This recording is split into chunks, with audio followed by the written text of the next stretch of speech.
my vows, my wedding vows. Trash. First off, you and I both know mine were way better. Look, now you got me all hyped up. My blood pressure's raising. I hate you.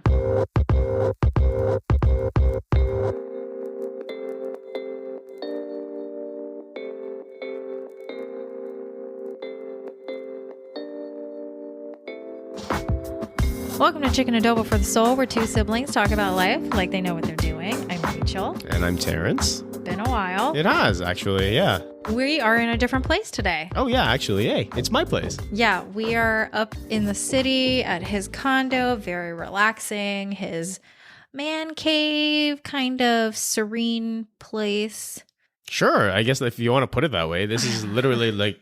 I was sugaring it. Oh, you don't have to. It's actually like really messy. I have all sorts of crap all over the place. Like there's random books and stuff I need to throw away on this table that we're recording on right now. Yeah. This is my dining table that can barely seat 4. But also his junk table. We briefly talked about that. Oh, yeah. Everybody has a junk drawer and he has a junk table. Yeah, because since my place is so small, it's like a tiny little condo in the city.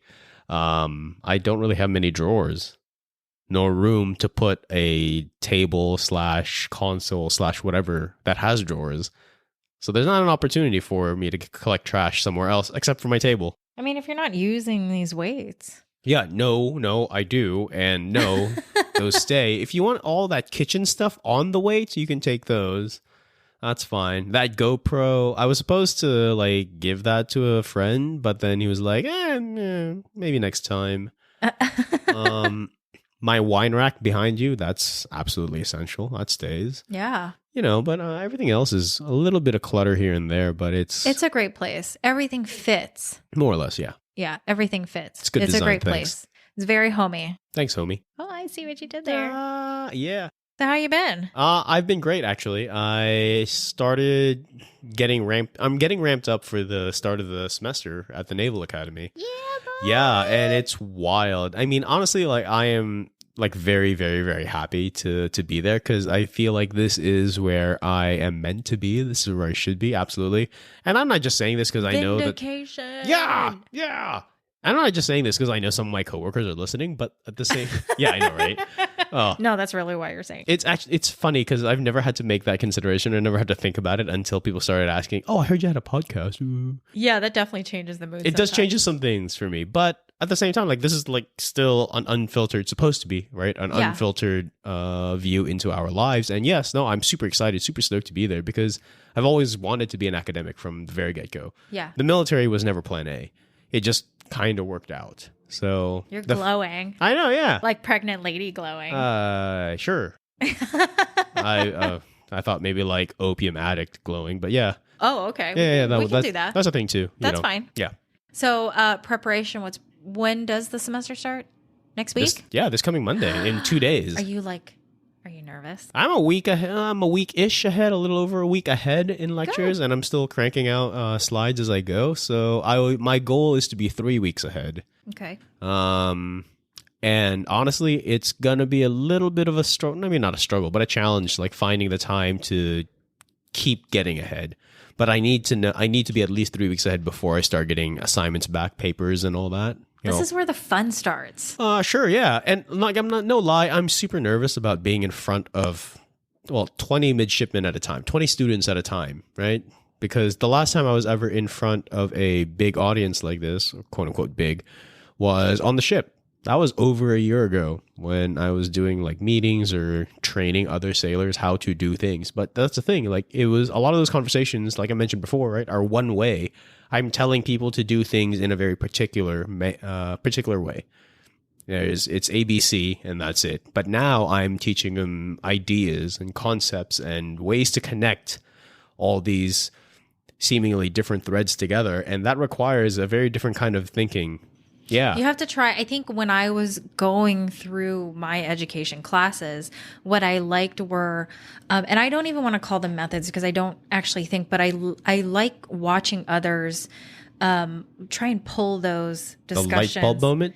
Yeah, no, not necessarily, but like, you have a class and it's pretty quiet. And I guess I should say I've never taught a class. Not yet. Not yet. We do like there was a semester where we were learning lesson plans and putting together, and we had to execute it. But like trying to pull the info from these nervous, maybe shy students, and you're kind of helping them connect those dots. I think that that's really exciting. Yeah, no, and I'm excited to just see that happen and then get to know the students too, because that's a big part of like my leadership philosophy. And like when I'm on the ship and operating in that environment, I want to get to know who the hell I'm working with. And that's the kind of relationship I want to cultivate with these students that are going to be in my classroom. They're not peers, right? But they are people who I will be spending a significant amount of time with. So I would like to understand motivations, where you're from, what you do, et cetera, et cetera. Yeah. I mean, you know, people can say, oh, we're friends on Facebook, and that either means a lot or it means nothing. But I think it means a lot. But I'm friends on Facebook with some of my professors from college, and I love it. And I think that's also part of like some people's pedagogy, right? Or how they teach. So it's a style worth exploring or worth sharpening. I'm so excited. Yeah, me too.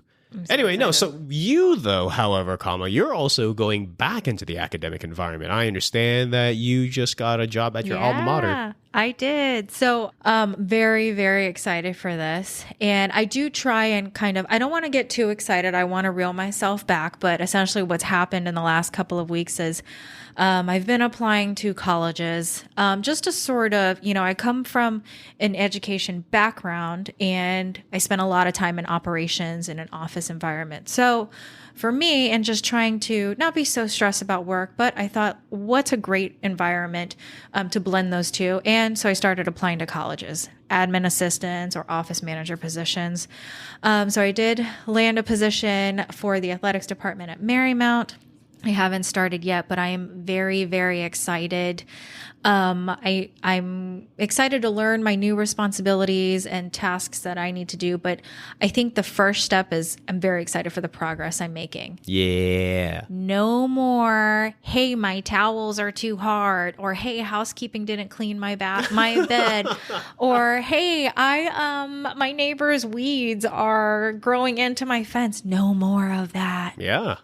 Because right now it's just progress. And that's, you know, I was texting John, and I was just had a moment when I was texting, I was like, God, I'm actually way more excited than I thought. And I just can't wait. Because this is such a sea change, right? Or it's a massive shift in not just career path, but perspective, I guess, right? Because this is something you're taking a step towards what you've really wanted to do all this time, instead of kind of getting pigeonholed into a field that you just happen to have a lot of experience in. Yeah. And I just can't wait. I'm excited. And I don't know, I'm absolutely, that's actually what I told the talent recruitment specialist, I guess is what it is. And we were chatting, and she had asked, she goes, so where do you see yourself in 5 years?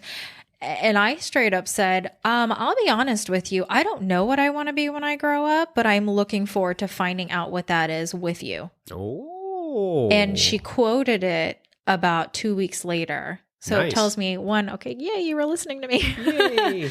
That's awesome. That's awesome. She said, what you gave me was a level of honesty that is just a very positive, pleasant character. Yeah. And that's what we need here. And I said, look, you know, it's when I gave my notice, my current supervisor had said, well, are you going to be teaching? And I think I'm going to get that a lot because I have to say no, but I'm honing in on the progress being made. That's good. Because that is eventually, I'd like to see you get to that point eventually, because that had always been plan A. Yeah. And I think over time, and I don't think we actually ever spoke about this, but I think my plan has sort of changed. I know that I'm supposed to be involved in education. I know I'm supposed to be involved with students. I'm looking more into being an advisor because I had a fantastic advisor while I was at Marymount. I see. Okay. And the reason I say that is because when you're a student and you're and you're going in there tunnel vision. I'm here to take the classes, whatnot. But for me, I was a commuter. I was working. Actually, when I started Marymount, I was still working part-time at the restaurant and full-time at the hotel and full-time student. Oh, geez. So what my advisor did for me as a person, I often forget to think about everything. I'll probably think about 80%, but she got to help me plan my semesters, but then also think about that, remind me of the other 20%. I would say, okay, I really want to take this class. And she'd say, are you sure you do have to wake up at 7 a.m. for that morning shift? And I want to do that for students. So I'm kind of really in the early stages of that. So okay, good. But I do know that I'm supposed to be in education, and I know I'm supposed to be helping students. I just haven't figured out what. Well, I mean, you're looking to eventually kind of like be some sort of academic therapist, or at least, I mean, it's guidance, right? Academic advising. Yeah. But that's kind of a nice little spin to it. Yeah. Like identifying where trouble spots might be, where the students' anxieties might lie, or I don't know, something about fears probably. Yeah. Yeah. Which, Oh, good wow. segue. Oh, good segue. I'm getting better at this. Yeah. So this episode, we're talking about fears. Kind of an open, huge topic. Not For you. okay. Just kidding. I'm terrified of things. Okay. Yeah. Glad we cleared that up. Oh.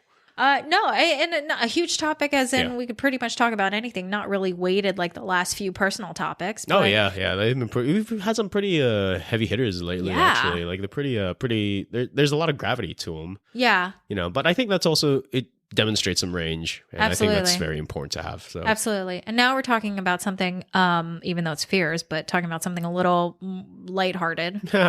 $500 says that when you get home later tonight and you're going to bed, you're going to be thinking about all the scary things that have come up here. Yeah. Especially the stuff you just showed me. Like, my God, man. I've said this before. I'm a very, naturally a nervous person. Superstitious. Sure. Oh, we're Yes. getting into that. Don't worry. So we wanted to just talk about fears, kind of keep it a lighthearted topic, which I think is great because, John said he's scared of everything. No, I have no fear. That's actually that's an objective fact. You do get scared. I get startled. Okay. That's a very classy way of saying. No, you're an asshole. That's what it is. That's really the bottom line. Sorry. When John lived with us, which by the way, he's not living with us anymore. Thank God. I would come home. And you know what? Like, I'm just a nervous person, so I know not to face away from a door. There's no other way for me to set up the room. But I saw that as an opportunity to scare him every day I got home. Did I take advantage of it? Absolutely. You wait in front of the bathroom for me to come out. Yeah. And then just jump scare and yell at me. And Hey, then what don't the hell do let- you expect me to do? I remember. Like, that's why I left, because I was in a constant state of panic at your house. You can't be entirely mad at me. Marcus didn't stop it. He thought it was funny too, probably. That's why. Like, I can't blame him. No, I I'd be will laughing say my when ass I off. was standing in front of the bathroom, he was playing video games. He's like, babe, okay. Because he's like, His are you morals serious? almost stopped him. Like, are you serious? Like, why must you do this? He's already gonna die before you anyway. Why shorten his life anymore? Your reactions though are so funny. Wow, get out of here. They were awful. They're just like, bah. Yeah. Hang on. Well, I can't remember what animal it is that there's an animal where if you scare it or if you startle it, it'll just like absolutely stiffen up and just fall It's the down. goat. It's a goat. Yeah, that's right. Yeah. They just stiffen up and then they fall over and then they play dead or they're stuck there for a few seconds. Yeah, that's what it feels like a lot I of the can't time. wait for Halloween because we love to do those like set up Halloween trails. Sure. Yeah. Yeah. We'll see you there. Nah, it's cool. I'll be in the city. I'll be having fun in the city, like with very scantily clad witches and nurses. Wow. Yeah, I mean, if the COVID thing kind of lightens up, right? If everything starts getting better. If it immediately stops, Okay, yeah, that's true. just like everybody says. Let's stray away from the Okay, yeah, hot yeah. topics. But if the scene becomes a lot more vibrant, then yeah, I will be, out and about and enjoying. Yeah. Yeah. The nurses. The The dress scary nurses, thing things nurses. that are out there on Halloween. I'm evening. sure they'll protect you. Anyway. Anyways. So yeah, John does startle easily. I do startle easily, yeah. But yeah, there are fears across the board. Fear of spiders, fear of heights. I'm afraid of heights. I'm surprised you fly. The Yeah. heights and flying is usually tied together. There's always like that sudden, like a little pit in my stomach, and I can feel it, especially when you take off or when you land. That's the landing one can be jarring. Yes, yeah, because it's an impact, right? Yeah, but the takeoff, I think, here we go. That's We're fun. taking off, and we'll go back down. You feel that like kind of small jump in your Yeah. stomach though, right, when you take off. That's Yeah. kind of cool. Yeah, spiders. I don't like things that jump. So I don't like crickets. We used to get a lot of crickets in the basement at the old house, and I remember waking up one of my sisters who was taking a nap on the couch, and I was like, "Dude, really have to use the bathroom. There's a cricket in the bathroom. Can you go get it?" She's like groggy, walks into the bathroom, comes back out, eyes open. She goes, "I don't know, man. That's a really big one."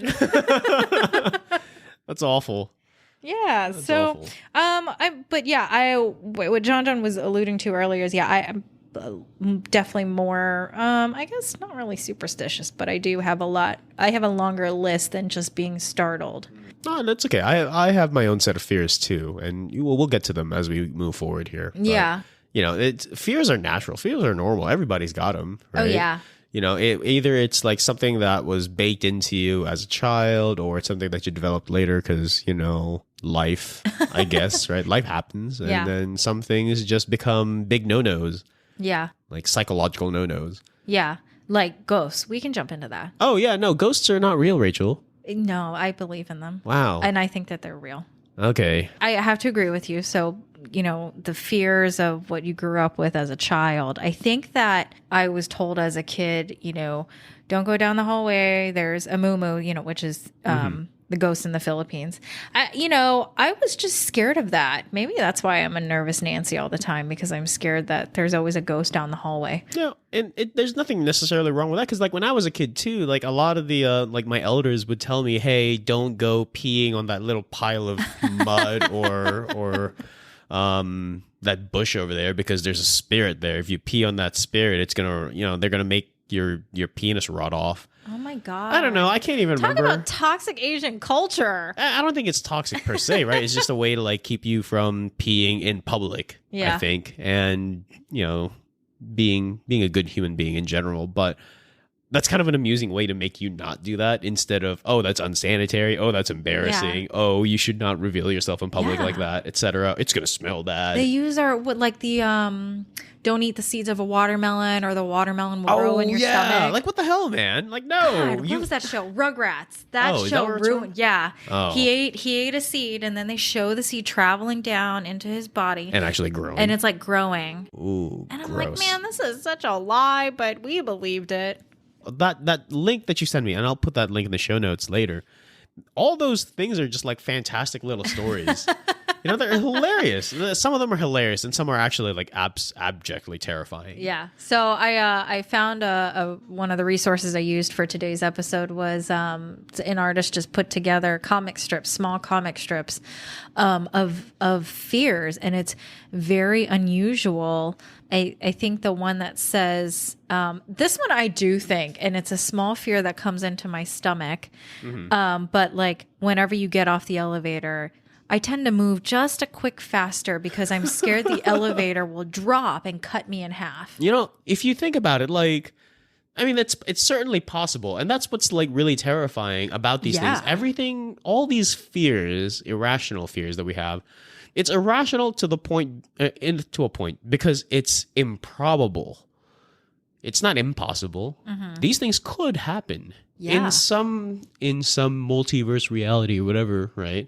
Marvel. And okay. This has happened. This will happen in some other place. And it's like one of those things where no matter how many times you keep telling yourself that, the likelihood of this happening is very, very slim. Yeah, but it could still happen. Yup. And that's what we all hone in on. That's what I hone in on. Like, I know that if I don't here's a good one. And I don't know if this is actually true, but I I remember being told if you don't get a splinter out of your hand, eventually it's going to make its way up your arm, down into your stomach, and then a tree will grow. Oh, geez, that's rough. Isn't that crazy? Yeah, I was thinking like that's way worse than the watermelon thing. my mind went somewhere else entirely. I thought it was going to be like, it's going to dig deeper into your veins, into your bloodstream, and then go to your heart, and it's going to pierce your heart. Oh my God. Like, wow, that's dark, you know? That's dark. Yeah. Okay. So I guess that one's not nearly as, I mean, you're going to die in each scenario either way, so it's still bad. Highly improbable. Highly improbable, but not impossible. And then the paranoid in you says, yeah, but it could still happen. It could still happen. And then now you have to do something about it, right? Yeah. Oh.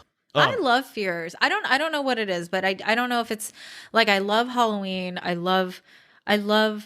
So you're saying you love moo-moos? No, I don't. Oh, but that's a fear. Here's the thing about moo-moos.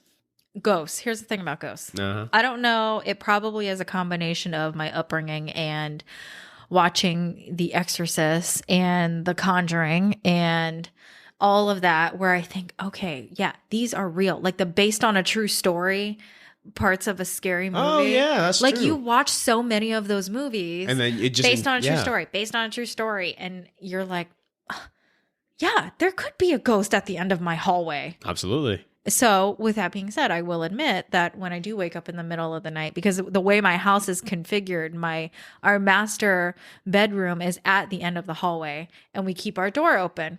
Oh, you do?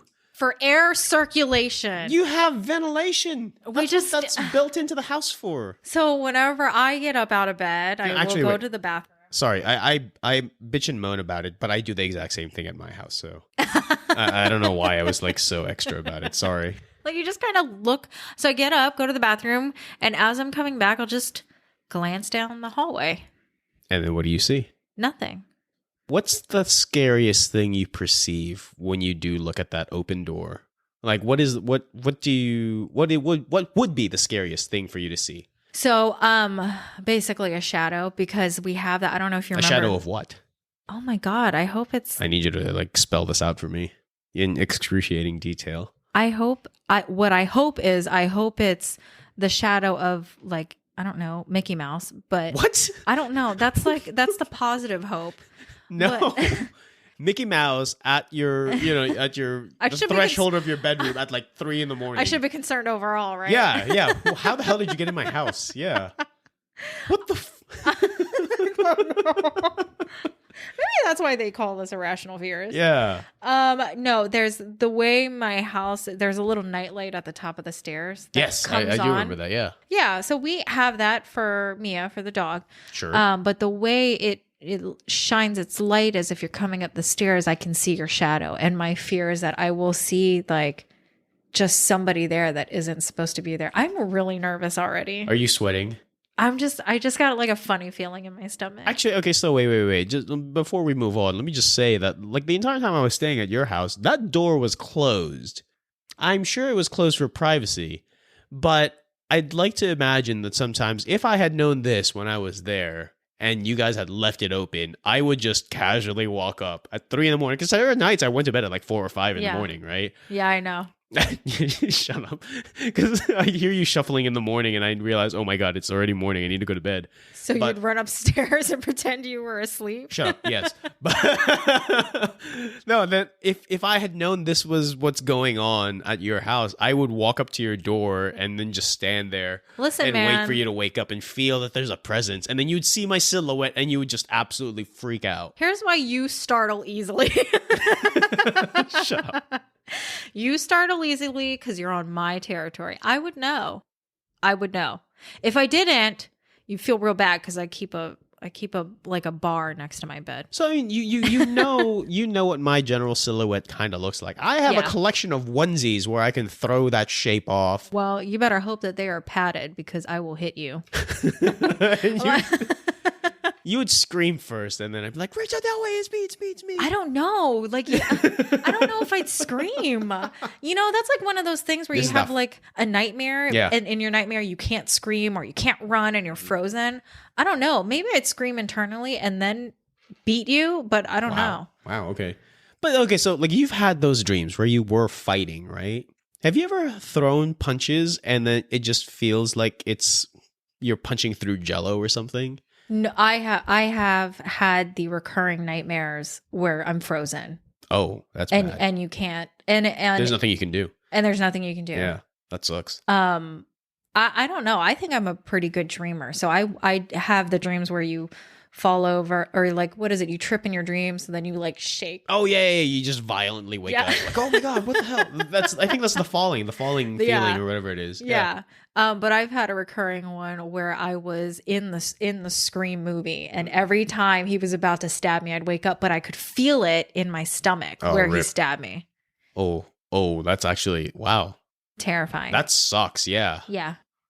But I love those movies so much. I can't remember what it is. Actually, I think it was on a Thursday night going into Friday morning. I had a scary dream, and I had this realization that I was going to die in this dream. Oh God. Yeah. And the movie's not even over yet. Yeah, I'm like stuck in this corner, and I know that, the killer or whatever force, the terrifying thing that's out there, is going to kill me if it sees me, and I'm gonna be seen. And so I just I forced myself to wake up because I need to get the hell out of here. And you didn't even wait to see what happened. No, why? I don't want to die. Not in my dream.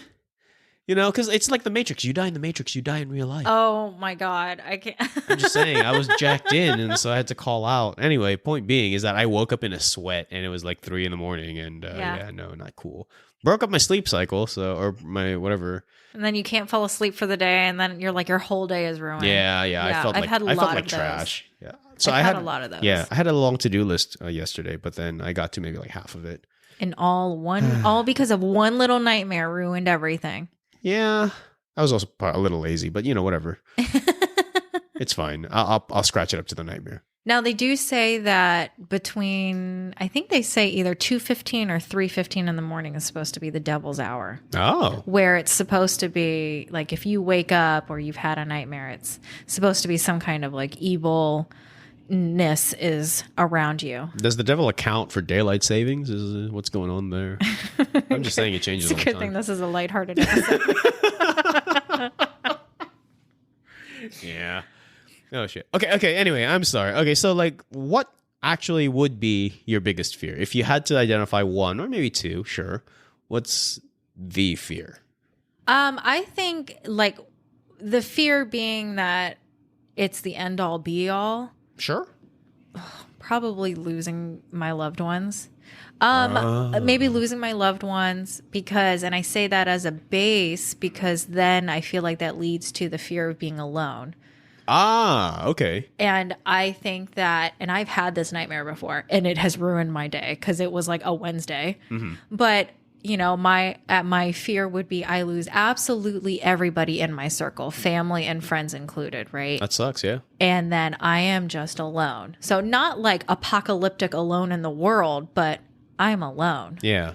And that's a scary fear. That's a fear. So it's funny that you do mention the loneliness portion because I do share that same fear with you, but I think it's on a maybe a different level or a different manifestation of it because I do have two really big fears. Okay. Right. One's psychological, the other one is physical in a sense, right? The physical one is I'm afraid to go blind. Interesting. Yeah. And very specific. Yeah, exactly, right? Why? Well, that means I can't play video games anymore. Okay. Just kidding. That's a big part of it. But like so much of our day-to-day life is so reliant on vision.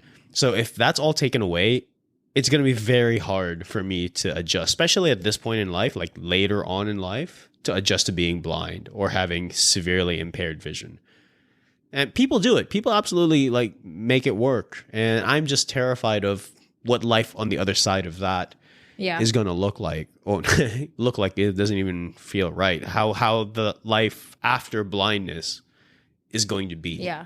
See, the question, those the silly would you rather questions that you're playing, hanging out at the bar with some friends, the would you rather be blind or deaf.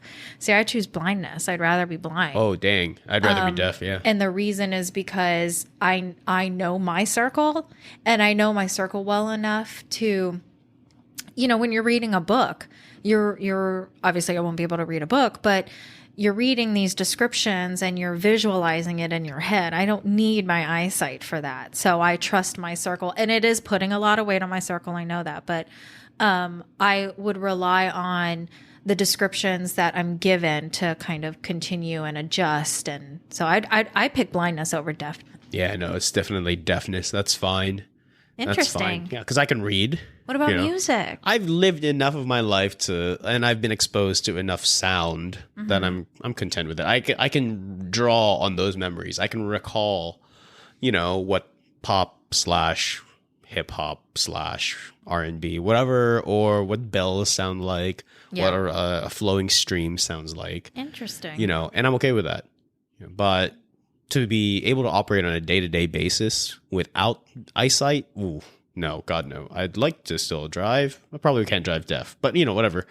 I'd still like to be able to read. I'd still very much like to be able to watch TV. I watch TV with captions all the time anyway, even I know, it with drives my me hearing. Crazy. Oh, get out of here. It's because I can't see very fast. You can't read I see fast very enough. far. No, I can't see very far. That's okay. What is that? Nearsightedness is you can't see far? I think so.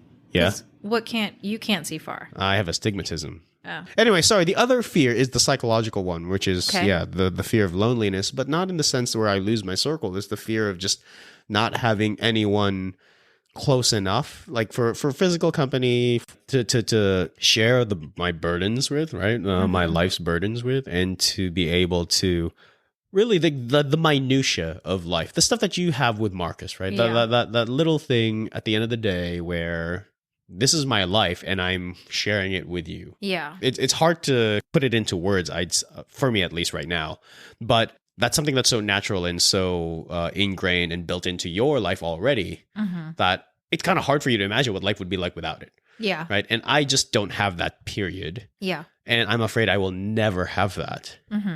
And that's one of my big fears right now too, actually. So, Interesting. and I'm afraid that I'm going to make it to 70, 80 and I'll never have it. I'll never ever have it. Yeah. So that's my other big fear.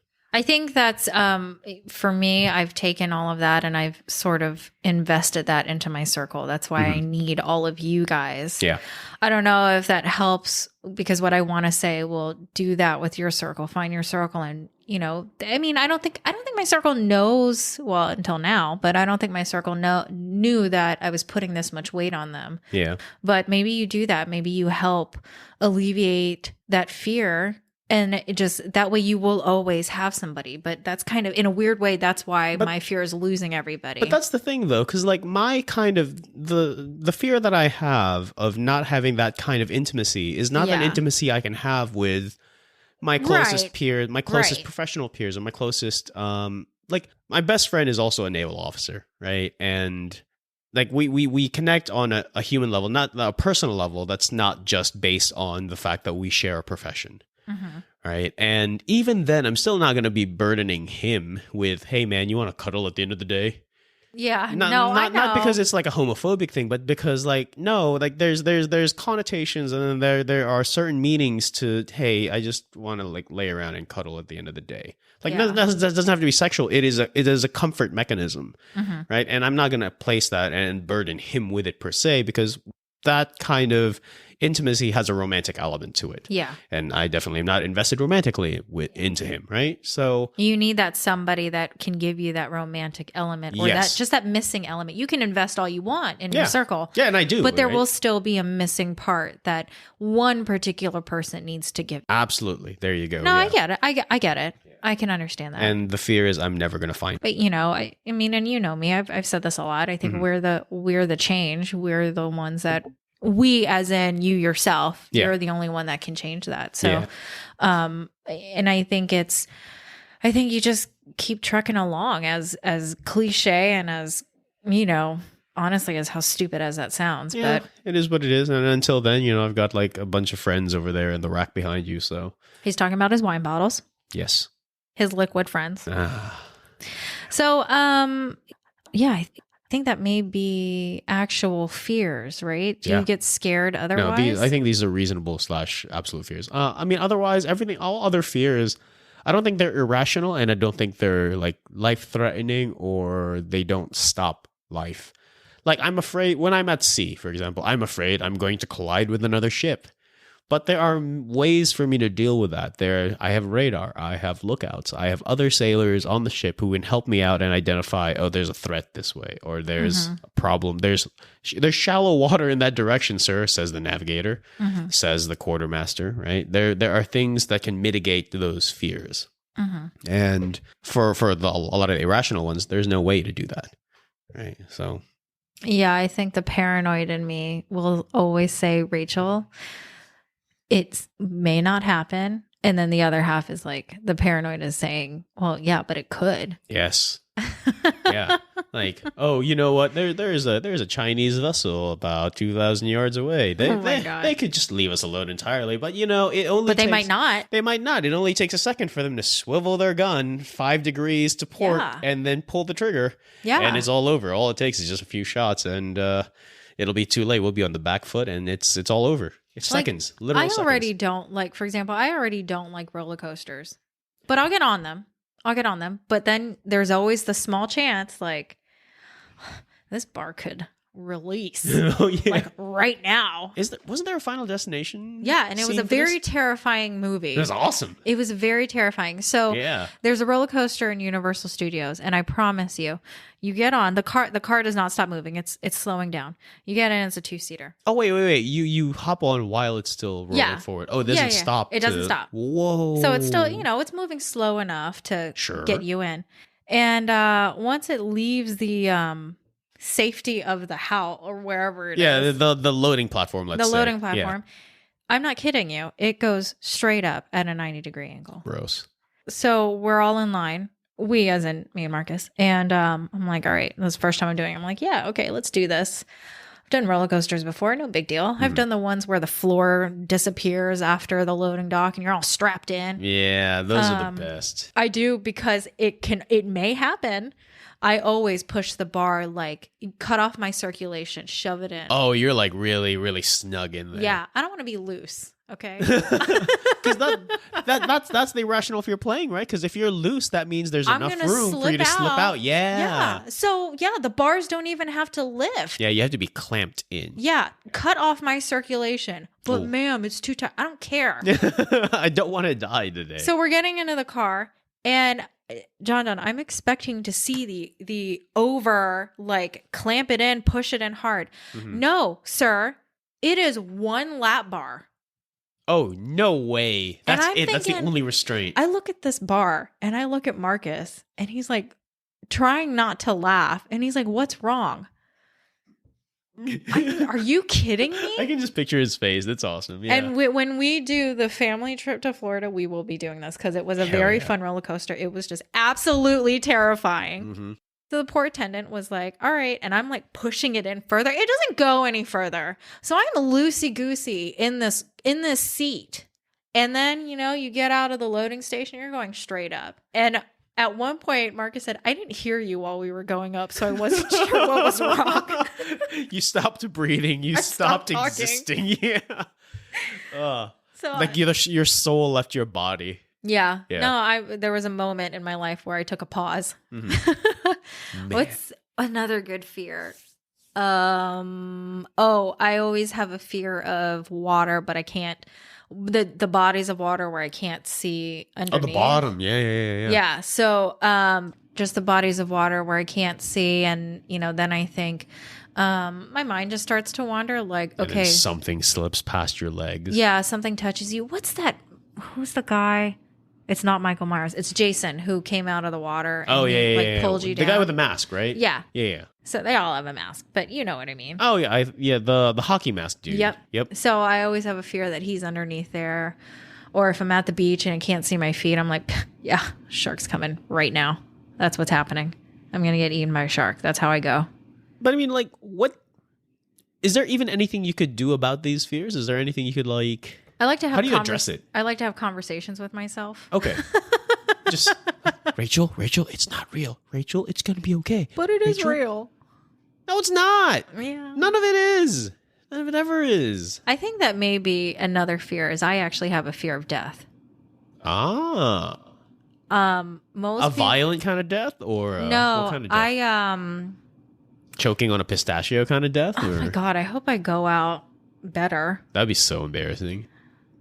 It's okay. I will not fail to put that on your like gravestone or in your epitaph. Yeah, please. Yeah, like You could go out on the toilet. Choked on a pretzel. Whoa. Died on the toilet. Oh yeah, that's true. I have had like heart tightness. So if I get the pistachio, you get the toilet. Yeah. So you know, if I die before you, go ahead and embellish and put I will not do that to you. Some ridiculous crap on my... Because I'm a kind person. Could you at least make it cool? Like, if I died in, like, the care home, an elderly care home, could you at least say, like, at least he died while, you know, raiding in World of Warcraft or something, doing something he loved? Oh, my God. But, you know... No, I'm not saying that. It would be so cool. It would be so badass. But... I do have a fear of death where it has almost...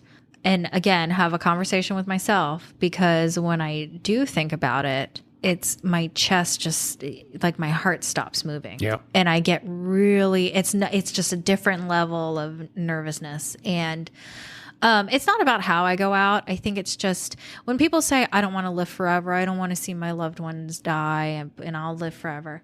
That's not necessarily what I mean. I would live forever in this moment, probably between the ages of 21 so I can drink and probably now. I would live forever. 25, 26. Yeah, something around that. Okay. Because I read on my Google news feed, whatever, there was this article saying that they polled a few thousand people and said that if they were to live forever, the ideal age to stay at for eternity is 36. Interesting. Yeah. Well, I haven't made it there yet. No, You'll get there before me. I'm almost there. And You'll get there before me. I'm actually kind of okay with that. That's not too bad. No, but I just think that, you know, maybe I'll just encompass that my 20s and my 30s. Well, I guess I shouldn't say 30s since I'm only 30. You literally just hit it. God, man. Your 30s are literally, 2 months old? I know. Okay. Well, okay, fine. My 20s and my 30s have been fantastic. And I would live forever. I would repeat those years. There's nothing that I have no regrets for those. In my vows, I did say, I said, because at the time we were living in the tiny basement. It was just me and Marcus and the turtle. And I told him, you know, I'd live forever in this moment in our tiny basement with the dog and the turtle. Yeah, I could skip my 20s. That's not too bad. I'm afraid of death. That means it's over. I love life way too much.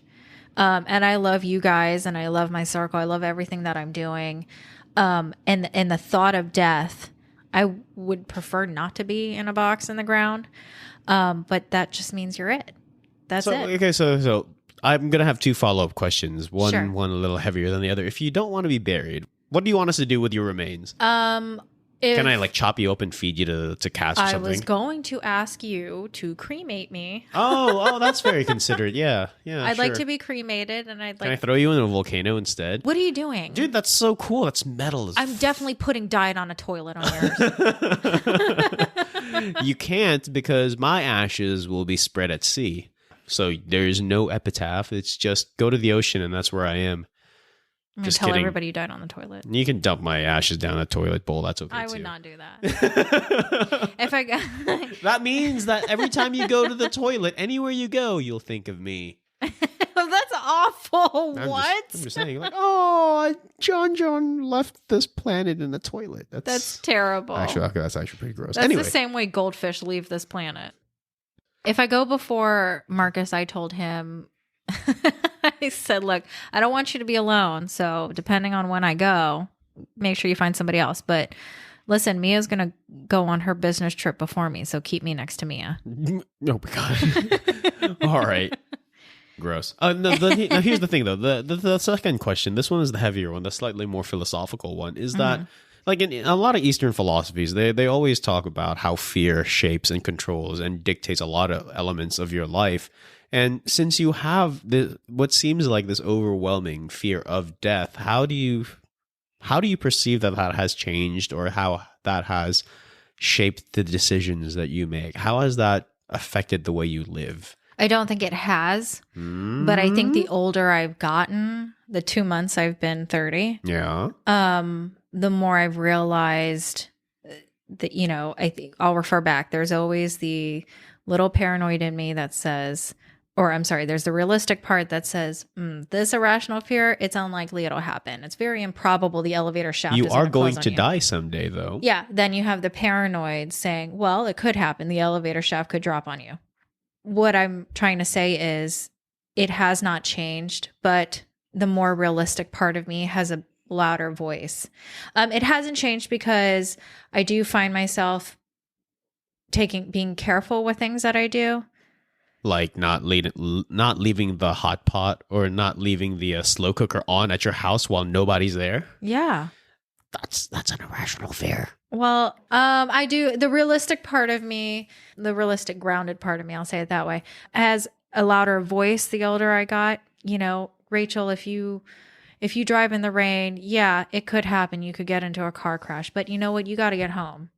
Yeah. Kind of have to just power through it, right? Or what makes me think of one when we were walking to go get lunch, you know, that for context, we're in the city, you know, the grates over, I never walk on those. Because I'm afraid they'll just cave in, and then there you go. I fall into my depth. And okay, so that's the way that some fears have shaped your day. Yeah, so I think that now in a weird way I have a more balanced approach to things. So. Okay, well, that's fair. Yeah. That's not too bad.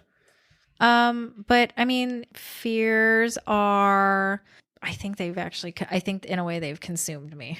Really? Okay, so that's something that does kind of tie into like what I had asked, right? Because there is fears. Some fears are good. Some fears definitely not, right? And the ones that do dominate your day-to-day, dominate the way you live your life and prevent you from living a life, any kind of life, that's a bad fear. Mm-hmm. You know, and I hope that's not something that you or I have to ever deal with. I hope not, because I mean, hell, we're only 30. You're 30. Yeah, you're old. I'm old. Yeah. But yeah, I think what John's saying is I just don't. For me, I'll admit, and I have no problem admitting that I think that I have allowed fear to consume me and has sort of taken control over some of my daily routines and how I've grown as a person. But I don't want to be I don't want to be the character in the movie that lives by herself and never opens the curtains. And You don't want to be that old guy from Up. yeah. Ooh. God. Still a better love story than Twilight. Just saying. Yeah. So I don't want to be that person. I mean, fear is fear. It's always going to be there. There's always going to be the ghost at the end of the hallway. Ooh, rip. Sadness. So with all that being said, thank you for joining us this episode. I hope we didn't scare you too much or made you too much of a paranoid, but we will catch you guys next time.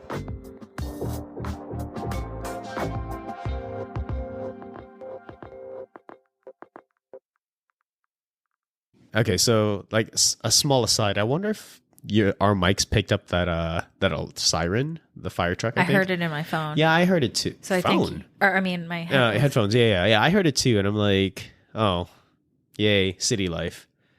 You don't have this problem in the suburbs. No, it's very quiet. Yeah, F you, it's fine. No, it's cool. It's the sounds of the city. Anyway, moving back to the fears.